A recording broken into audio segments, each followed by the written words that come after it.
મિત્રો, સિંધુ ઉદય ન્યૂઝમાં આપ સૌનું સ્વાગત છે।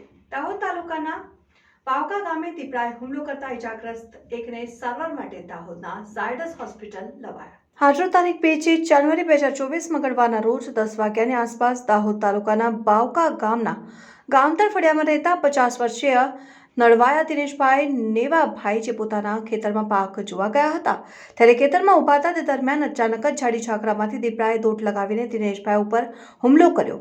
દીપડાએ હુમલો કરતા દિનેશભાઈને માથાના ભાગે ગંભીર ઇજાઓ પહોંચી હતી।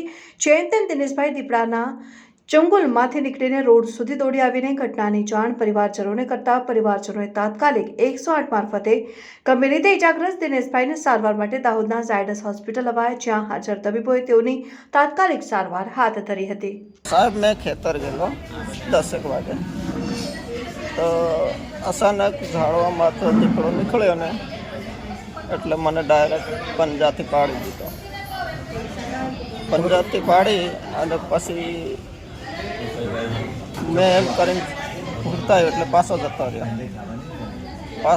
રહ્યો એટલે ફેર પાછા આવતા છે ને મેં નાહી છૂટી પછી હાથમાં નહીં આવ્યો।